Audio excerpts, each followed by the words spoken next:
Yellowbrow is the final boss of Chapter 3 in Black Myth Wukong, and this encounter plays out in 3 parts, each with escalating difficulty. Luckily, you don't have to play all 3 flawlessly nor back-to-back to win. You can think of each as its own encounter.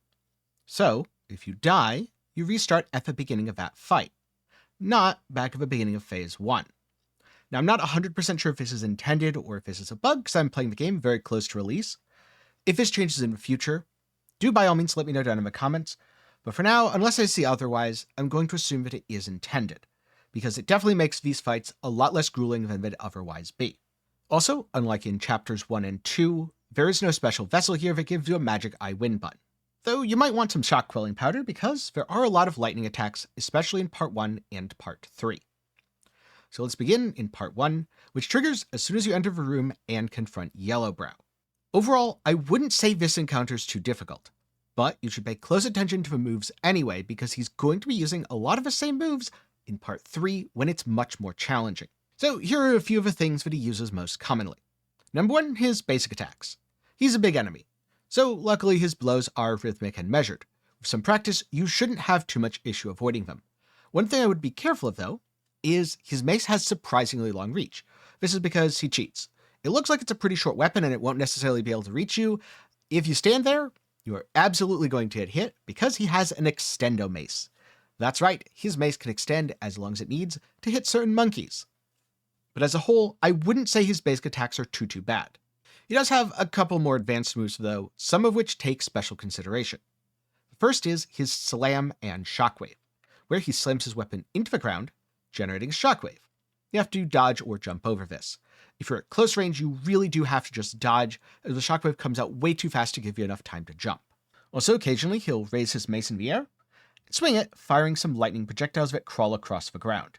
These are really easy to avoid. If you're at a distance, just move left or right. If you're closer, you can actually dodge, and if you want to get close to him, you can move left or right to avoid the first one and dodge through the second one to close distance towards the boss. The third thing I'm going to call his mace explosion, where he slams his mace down, it sticks in the ground, and it causes an explosion. You can either dodge the mace and then get away, wait for the explosion and go back, or you can dodge the mace and dodge the explosion when he rips it out. Now at 50%, he has a transition where he summons a bunch of lightning. This looks like it's about to be a bullet hell, but luckily no, he pulls all the lightning into his weapon, empowering it, and slams it into the ground, causing a massive explosion. Just move back and enjoy the light show to avoid all the damage from this.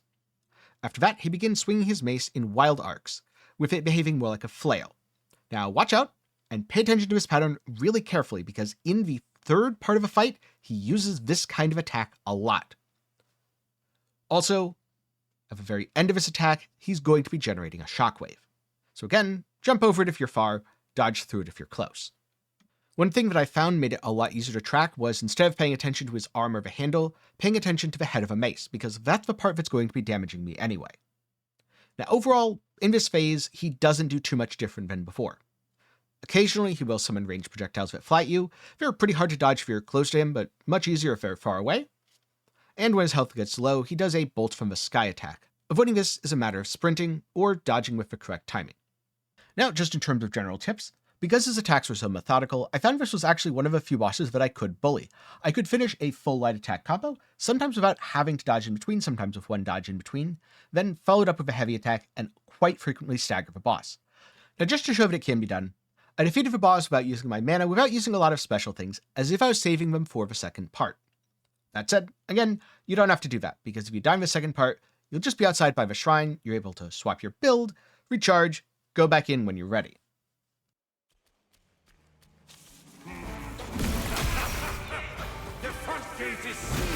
Why not yield and join my disciples?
Disciples, the pilgrim himself has come for my teaching.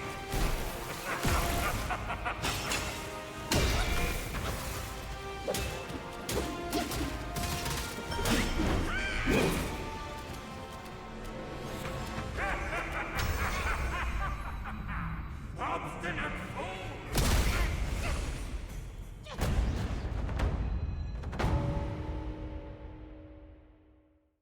So next up, you're pulled into Vasak, where you battle the Macaque Chief, and you're aided by Zhu Baishi. Now, the Macaque doesn't really have phases here, and if you remember his attacks from the first 2 times you fought him, most of his basic moves are the same. However, now, his cursed sword also fires red projectiles with each attack. So you want to be especially careful to not dodge directly backwards, as you're likely to get hit anyway. But in addition to his basic combos, here are a few things of note. One combo that he really likes to do starts where he slashes at you, slashes again, slams his sword into the ground, lets go of it to try to claw at you, then grabs the sword to strike you again. Now, you can either play it safe and back off because his range is limited while the sword's planted in the ground, or this is a perfect time to get aggressive. While he's flailing in the wrong direction, just remember to dodge the strike at the end of a combo. The other attacks I want to mention are all aerial combos. So for example, he'll plant his sword, then leap into the air creating a volley of projectiles. After they appear, he charges at your location. If you dodge forwards, you not only avoid the strike, but you should also avoid the projectiles as well. Now, other times when he leaps into the air, he'll hover in place and fire a series of after images at either you or Zhu Baishi. Dodge all the after images, there should be 3 of them, and then the follow-up strike from the boss. Most of the time, if you're dodging left or right to avoid the after images, you'll automatically avoid the follow-up strike as well. He can also summon more permanent versions of the after images. Depending on where they come out, you have a couple options. First of all, if you're attacking Zhu Baishi, you can ignore them and focus on the chief himself. This is actually a pretty good tactic if you just want to burn his health down. On the other hand, if you're attacking you, or you want some help against the chief, then this is a good time to use your transformation for some extra safety, burn down the images, and then go back to focusing on the boss. Really, either tactic works, it just depends on personal preference and what you find works for you. Now overall, this fight is very visually busy. There's a lot of smoke, there's a lot of things going on, and the boss is pretty mobile. But he also doesn't know that many tricks, so if you learned a lot of what he could do from your previous encounters, you shouldn't have too much trouble with part 2. Though sometimes you will have some painful lessons as you forget the exact timing for dodging something, as I found out throughout my attempt.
So for part 3, he transforms you into a mad chief and challenges you to go through his gauntlet.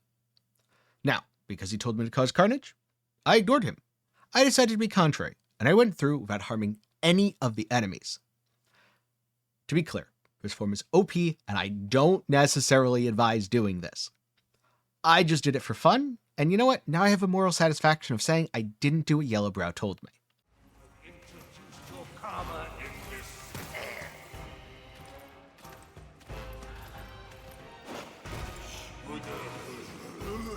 Enlightenment. Such enlightenment surely would grant you Buddhahood.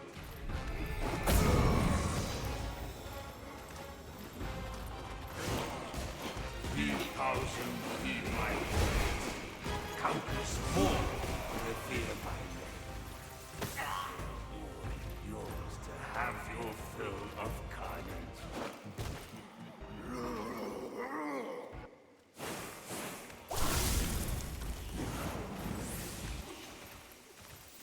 In the sixth part, all souls are urged to kill. Even the sky and earth take life. This leap upon your head and Christ no escape in your suffering. An ultimate nirvana has granted.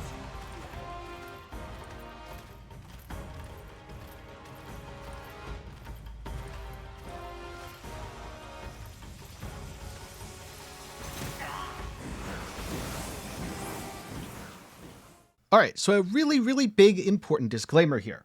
When you are fighting Yellowbrow, be extremely careful about your use of the Immobilize and a Pluck of Many spell, because he has the ability to counter both of these, and when he does, it's not pretty.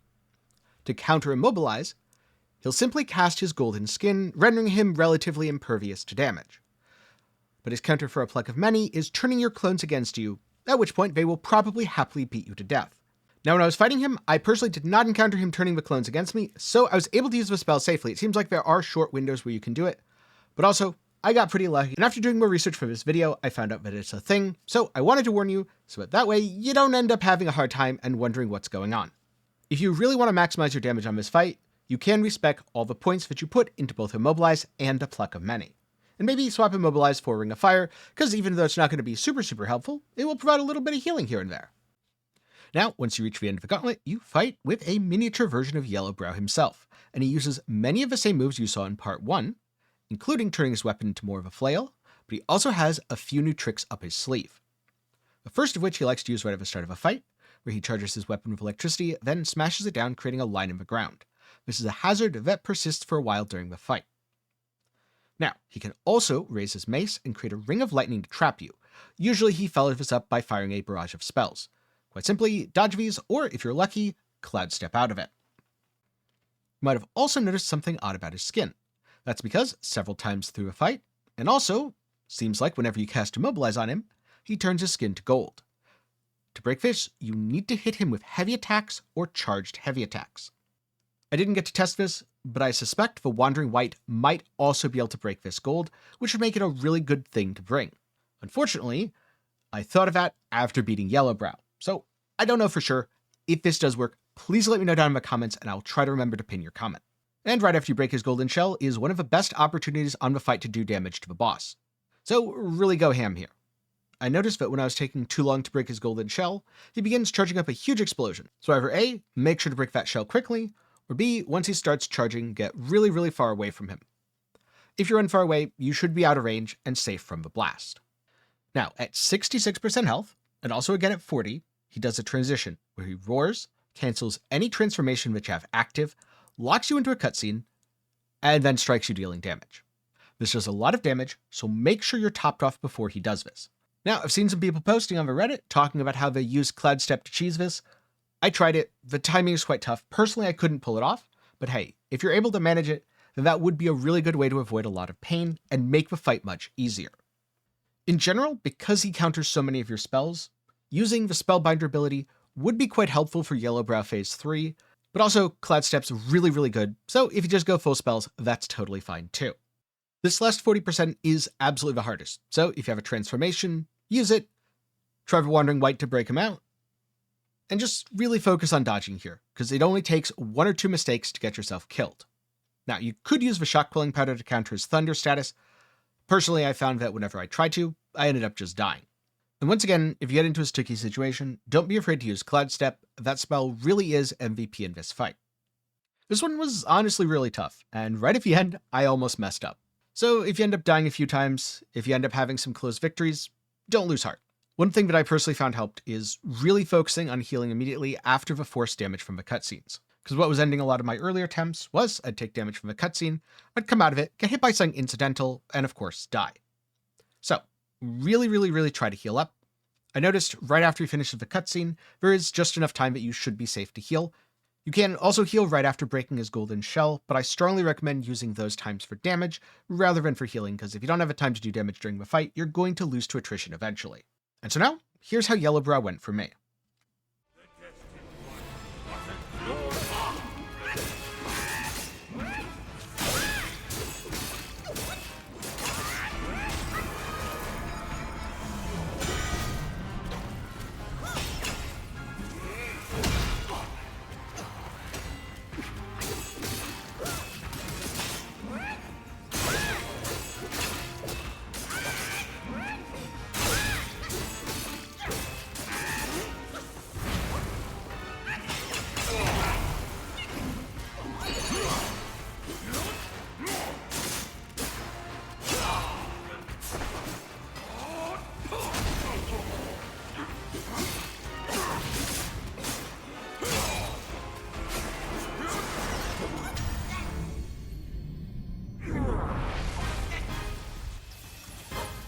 Thou shalt revere, or thou wilt never cease here. Behold my Mahavira hall. How can Mount Linsha match its magnificence?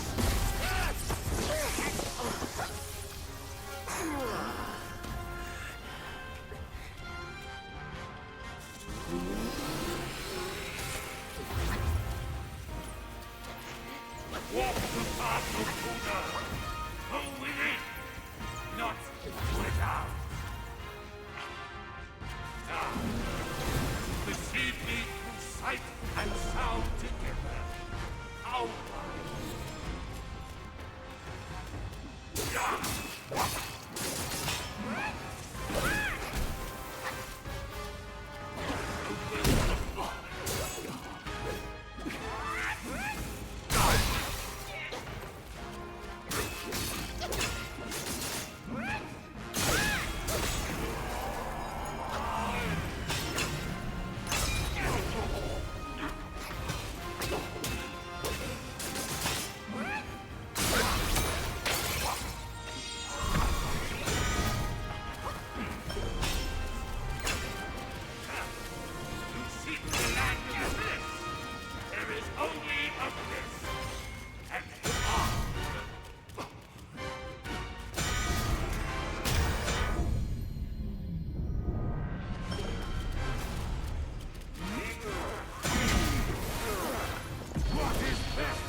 This is how it utterly remakes all who enter.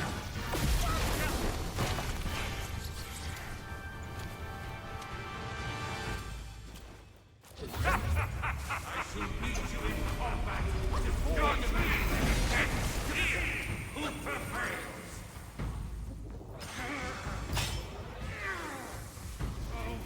I hear I from across the land. They hold bow and defend. Who are you to defy?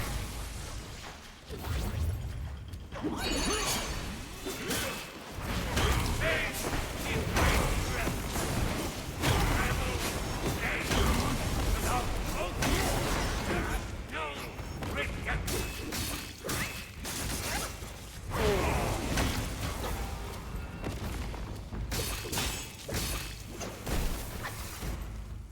Walk the path of Buddha. Go within, not without.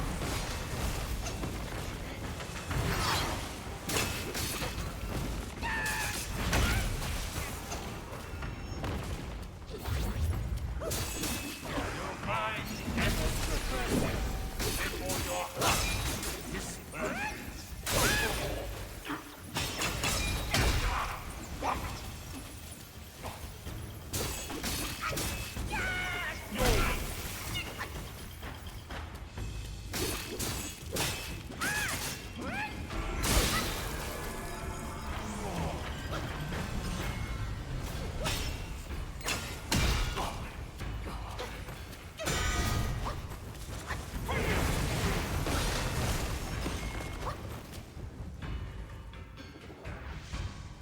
Not again will I abide by the scriptures. Mutilation! Ha!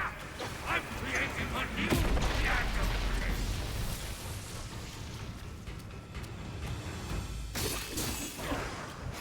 In vain you keep my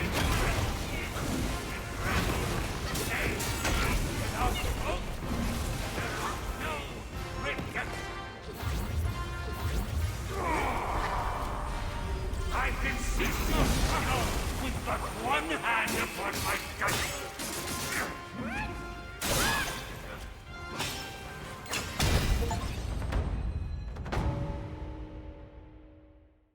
Now, after you beat Yellowbrow, I suggest you just sit back, relax, and enjoy the cutscenes.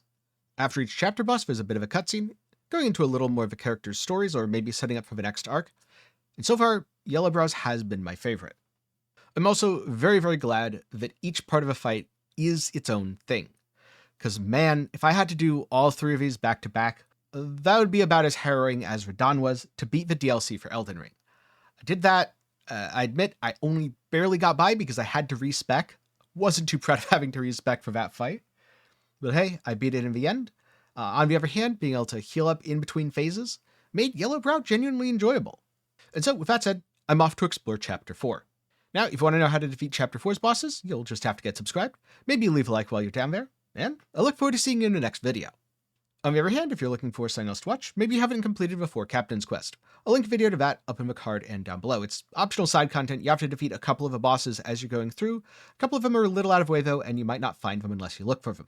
Now, before I go, I'd like to take a minute to thank my patrons and channel members for the continued support. For as low as $1 a month, you can now make videos just like this one possible. Link to support is down below. And also, a big thanks to everyone who watched to the end. I'm glad you enjoyed, and I hope to see you in the next one.